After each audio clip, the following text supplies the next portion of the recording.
Hello, everyone. My name is Adedayo Olumuyiwa. I'm a lecturer. I'm also an educational and neuroscientist. I'm the president of Dyslexia Nigeria and Africa. Today, I have something extremely important to discuss with us. And the title of today's video is Dyslexia and Reading, 7 ideas for teaching alphabetical principle and phonics. Okay, let me repeat it again. Dyslexia and reading. 7 ideas for teaching alphabetical principle and phonics. Okay, this topic is extremely important. Please, I would really advise that you get your pens and papers down so that as I reveal ideas, you should be able to. I'm going to really implore you to jot them down. But before I go into revealing the themes that I have, the content of this video, I think it is important for me to quickly make you understand that for the past 10 years plus, that in our organization, Edubernetes Africa Consulting Limited, we've been conducting research both locally and internationally. We've gathered ideas from leading experts in the field of reading research, in the field of educational neuroscience and neurobiology. Individuals like Professor Jeff Littman of Harvard University, individuals like Professor Andrew Huberman of Stanford University. We've gotten ideas from Professor Sally Shewitz. Currently she's the director of Yale University Center for Creativity and Dyslexia. We've gotten ideas from other leading institutions, like the UK Center for Educational Neuroscience. We've gotten ideas or gleaned ideas that I'm going to be sharing with us in this video, from International Dyslexia Association, ideas from the Reading League, from the Reading Recovery, ideas from some institutes and individuals who are just like the tail bearer or the torch bearer, in the field of reading research, in the field of educational neuroscience and cognitive neuroscience, etc.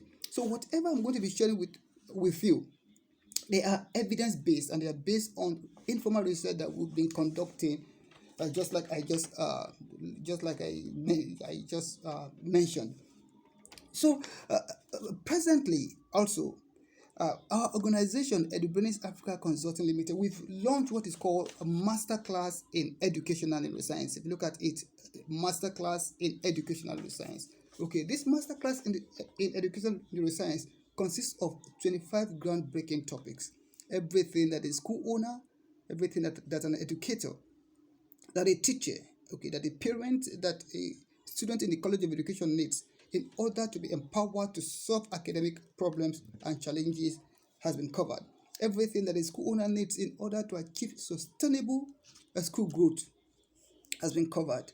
Topics like dyslexia, dyscalculia, attention deficit hyperactivity disorder, slow learning or slow learners. All these things have been covered in this course. In fact, we've actually gone beyond coming up with maybe insights and therapies to address some common academic challenges. Presently, this topic also covers the neurodivergent and the developmentally challenged learners. In case you have them in your maybe in your private school, there are ideas that we're going to really reveal to you that will help you empower these learners so that they too will not feel left behind in the education or in the learning environment. Please, if you're interested, you can just leave a comment. I would get across to you. So the topic once again is dyslexia and reading. 7 ideas for teaching alphabetical principle and phonics. So the first question becomes, what is alphabetical principle and phonics?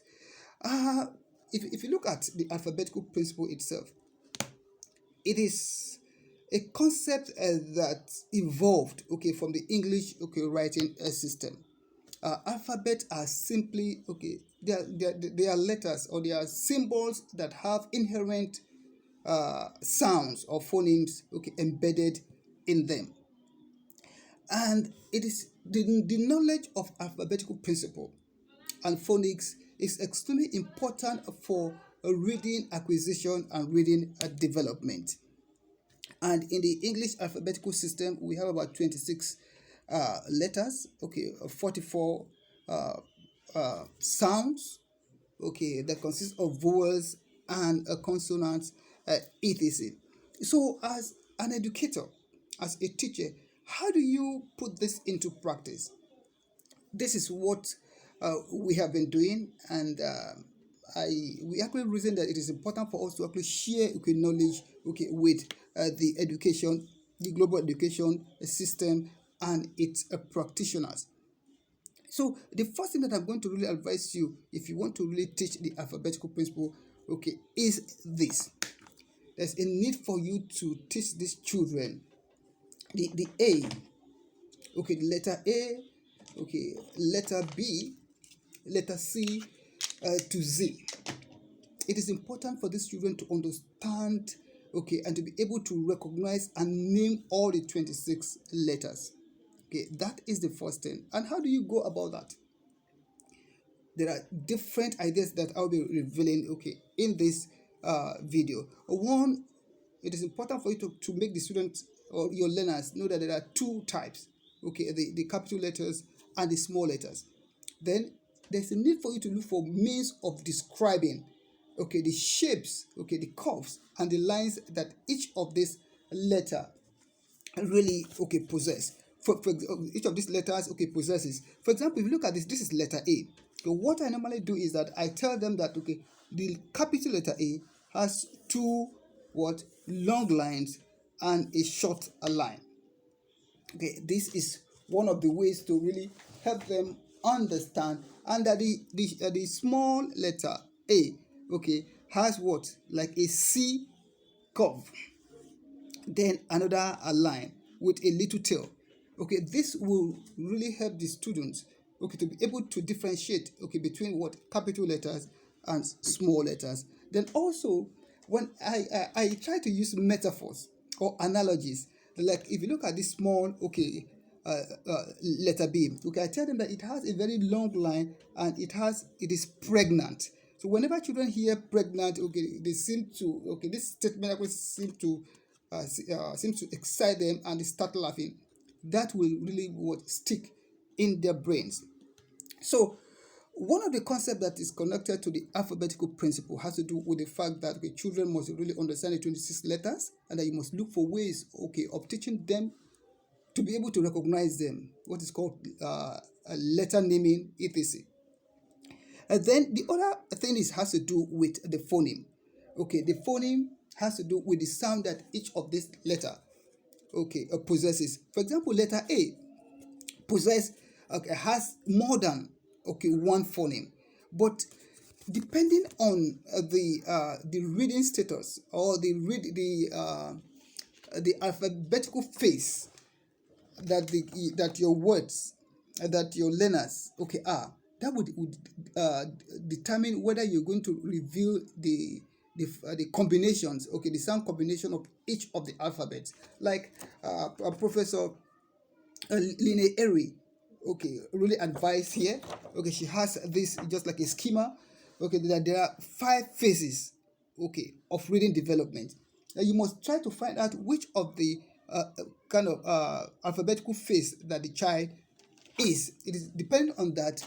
It is this discovery that will guide you, okay, in your instruction. Like I have a child that I'm currently attending to. The child has cerebral palsy, and I discovered that despite the fact that he's 16 years old, but looking at when I did my informal kind of diagnosis or assessment, I discovered that though he's 16, that he's still at the pre-alphabetic phase. So I had to actually come down, okay, to start right from the foundation. So the phoneme, then this has about 4 to 5, okay, phonemes, but all over the world, okay, teachers always try to say that A is for what? Is for apple. So please, at the initial stage, make sure that you treat yourself, okay, to what? To A for apple. So as the child, okay, grows, okay, develops, okay, uh, or as the child journeys through the educational sector, then other sound combinations, okay, will be revealed to the child. So do not say that A is for apple or A is for able, A is for awesome. If they say no, just make sure that for at the initial stage, make sure that it is just one of the sound that try to link just a sound to each of the word of each of the letters. So that is for what for the phonemic kind of a lesson or instruction. Then also you can try to make the children understand that whenever they want to pronounce what the letter the letter A and the phoneme, that you can make some kind of is it make them understand the role of their mouth, okay, and their vocal cavity, and that to be able to correctly, okay, pronounce the letter A, okay, and the sound it makes, that when you say A and that this is letter A, but the sound that it makes is R. So, and that whenever you pronounce the R, that your mouth, okay, opens and air, okay, gushes out of the throat. Okay, okay, this is just an idea that will make the children, okay, really understand whatever you are teaching, and it will make it stick in their long-term memory. So the next idea the third one has to do with, okay, visualization and imagination. Okay, this is one of the tools, okay, that is connected to the Linda-Mood-Bell approach. For example, if you tell a child that, let me even use, okay, that if you tell a child that, what is this? What letter is this? Okay, the child is going to say a B. And what sound does B, okay, makes? Okay, a B makes the B, a B, a B, okay, sound. And so all you need to do is that you pick up, for example, you pick up a book. You pick up a book, you show the child, okay, a book, and you show the child, okay, the letter, and you tell the child that the B letter, okay, makes B sound, and one object, okay, that has its onset, okay, sound or phoneme, okay, that reveals, okay, the sound itself is book. So that B, the letter B that makes baba sounds, okay, is somehow, it appears in what, in the phonemic instruction or the phonemic pronunciation of the word, or the phonological pronunciation of the object, a book, book, book. Okay, so that is just the idea that has to do with what, to do with trying to it's called paired associated, okay, learning. Okay, showing the child a book and telling the child that the B letter or the B phoneme appears at the initial sound, b, b, b, that B is for book. Okay, this is another way of teaching okay, visualization, okay, or what I just mentioned, the paired associated excuse me, this paired associated learning. Then one other thing is that what I do is this. Whenever I want to actually teach the child, okay, whenever I'm teaching children or teachers, whenever I'm training them, okay, I tell them that one of the tools that they can use is they can also write it in the air, okay, using their, okay, trying to ignite or ginger the learner's imaginative powers. You tell them that, okay, look at me first. Okay, they're going, all their eyes, okay, will pointed at you. So all you need to do is that to write letter B, okay, you raise your hand like this, okay, you draw a long straight line, then two curves. Okay, that is, it is called writing in the air. It is part of the multisensory kind of instruction.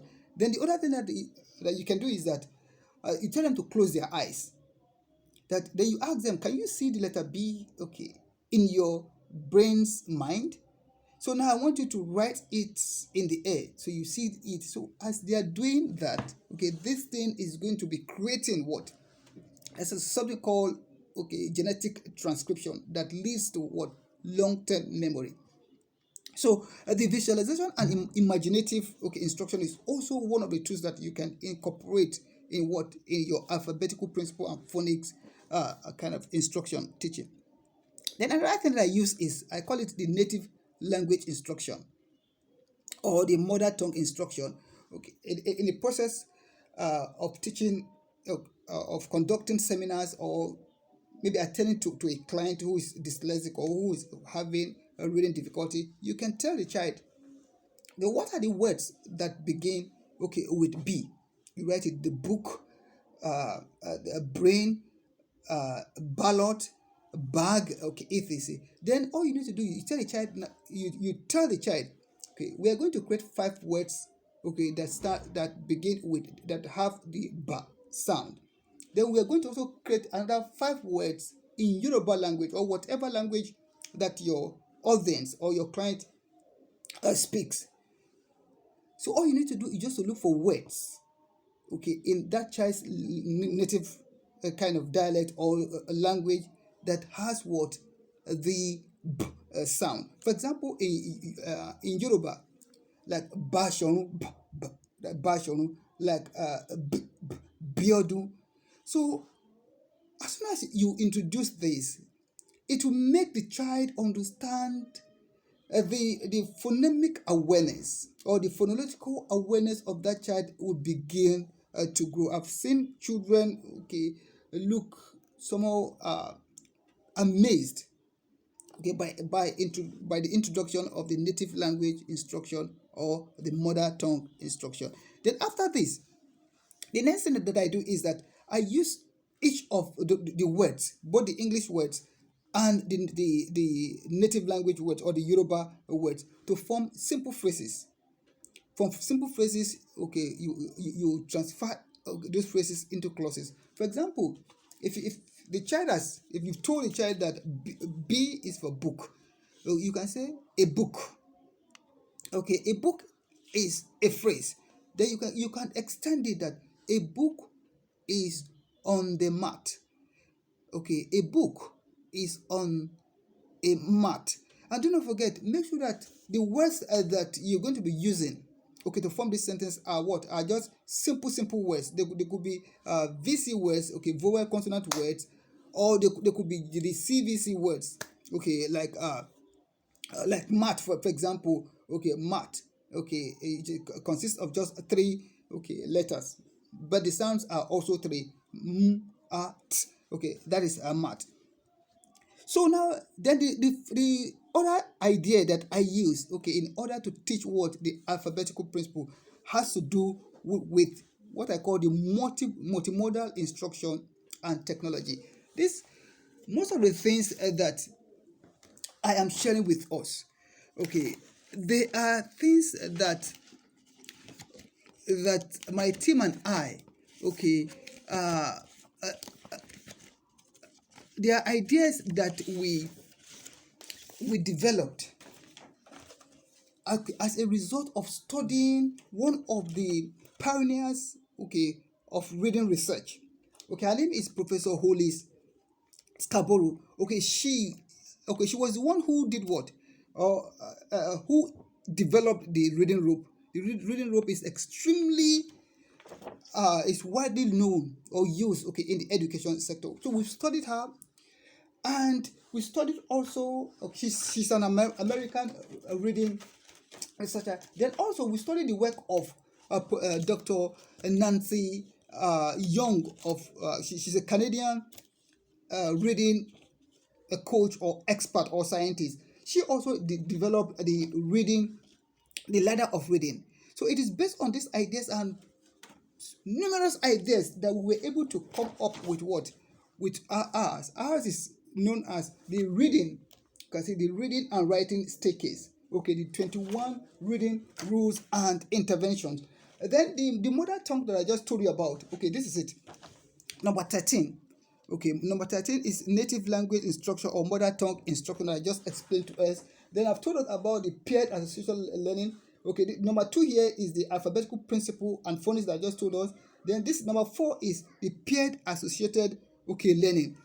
This is our own innovative concept that contains everything that a school owner, everything that an educator needs in order to take a child who is a poor reader, who is a struggling reader, who is a dyslexic reader, to take that child from that status or from that state into a child who can read. Everything has been uncovered, and the ideas that I'm sharing here are also embodied in this reading and writing staircase. Please, if you know you're interested in this, you can drop a comment. I will really get across to you. So the multimodal instruction and teaching has to do with the fact that you must go beyond the visual and the auditory teaching, that you must try to incorporate other senses into your teaching. For example, what I do at times is that I use Jolly Phonics. I use Jolly Phonics. I play the MP3 in my trainings. And what I would have done is I would have downloaded those sounds. And for example, if I want to teach a child, for example, who has problems with just letter identification, I can download maybe the L, M, N, O. I think I realize that children have issues with the correct identification of this, or pronunciation or recitation of this area of the 26 alphabets. So what I do is that I download videos or letter sounds that are connected to L. I'm going to play it with them after teaching them after taking them through all these steps. I play it with them so that this thing can have kind of a very stronger both visual and auditory impact on their brains. Yes, I think it is on is it on their brains or in their brains, well, so that it can have a very profound effect in their minds. So the next thing has to do with then I show them, I bring out a book also, apart from the auditory kind of instruction. I bring out a book, and I try to read the book to them. For example, if I've taught them the E sound, if you look at this one, this is Ben. I would ask them that, can you see the E sound, so that they'll be able to, this is how it appears in writing, in print, in phonics. Like look at the B. The reason why the B is written in capital letter is because it's starting, or because it is a name of a person. So trying to show them, let them listen to it. Then one other thing that I introduced to my during my trainings, or before a kind of a client, is to do what I call the sound writing. I bring the sound and tell them, maybe if I've taught them a letter D, so come and write it in the sound. I bring out beats. I tell them, then counters too. We arrange it. It is called tactile kind of teaching. Then also verbal identification. You tell them, you show them. So I want you to, what letter is this?